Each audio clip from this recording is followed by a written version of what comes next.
Hello viewers, welcome back to my channel. আশা করি সবাই অনেক অনেক ভালো আছেন। আজ আমি আপনাদের সামনে আরও একটি নতুন রেসিপি নিয়ে হাজির হলাম। আমার আজকের রেসিপি হচ্ছে লাউ চিংড়ির মজাদার তরকারি।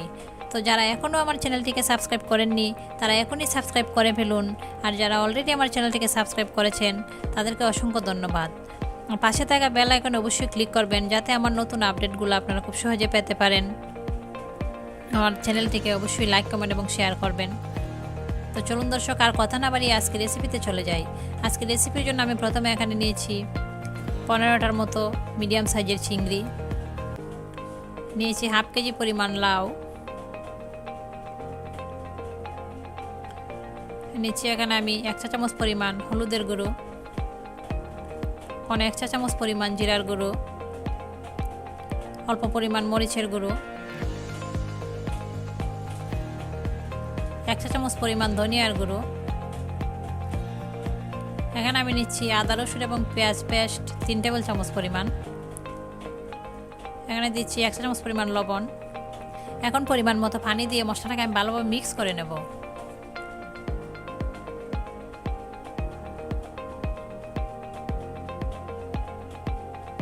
মশলাটা মিক্স হয়ে গেছে। এখন চুলাতে আমি কড়াই বসিয়ে দিয়ে দিচ্ছি তেল। তেলটা গরম হয়ে গেছে, এখন চিংড়িগুলো দিয়ে দিচ্ছি। চিংড়িগুলো ভাজা হয়ে গেছে। এখন চুলাতে ফ্রাই প্যান বসিয়ে দিয়ে দিচ্ছি তেল। আমি এখানে সয়াবিন তেল ব্যবহার করেছি, যেহেতু লাউয়ের তরকারি তাই আমি এখানে বেশি তেল ব্যবহার করব না।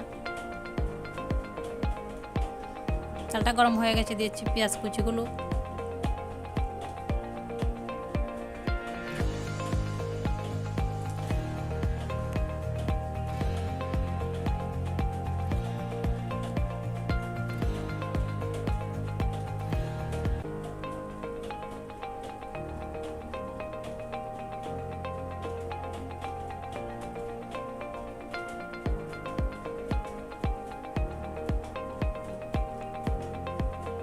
দিয়ে দিচ্ছি মশলাটুকু। মশলাটাকে আমি 5 থেকে 6 মিনিটের মতো ভেজে নিচ্ছি।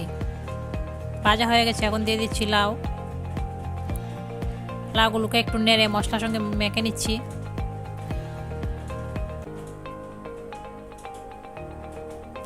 এখন ঢাকনা বন্ধ করে লাউগুলোকে আমি কষিয়ে নেব। 5 মিনিটের জন্য ঢাকনা বন্ধ করে দিচ্ছি।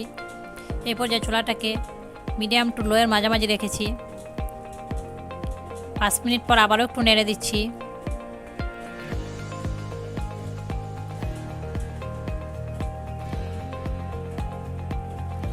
এখন আমি ঢাকনা বন্ধ করে আরও 10 মিনিট এটাকে কষিয়ে নিচ্ছি।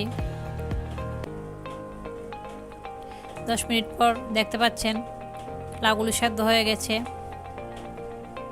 এখন আমি দিয়ে দিচ্ছি চিংড়িগুলো।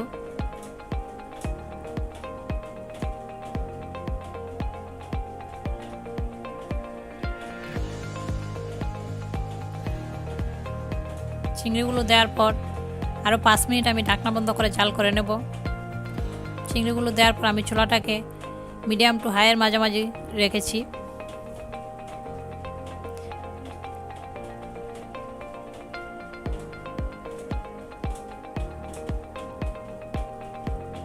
পাঁচ মিনিট পর দেখতে পাচ্ছেন তরকারিটা হয়ে গেছে। আমি এখানে কোনো এক্সট্রা পানি অ্যাড করিনি।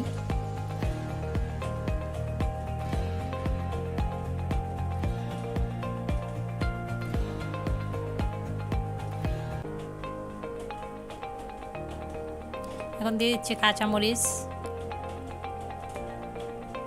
দিয়ে দিচ্ছি ধনে পাতা কুচি। এগুলো দেওয়ার পর আমি ঢাকনা বন্ধ করে আরও 1 মিনিট এটাকে জাল করে নেব।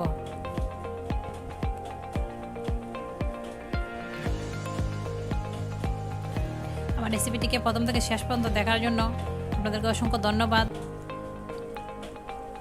আর আমার রেসিপিটি দেখার পর অবশ্যই আমার চ্যানেলটিকে সাবস্ক্রাইব করবেন। সবাই ভালো থাকবেন। আজকের মতো এখানেই বিদায় নিচ্ছি।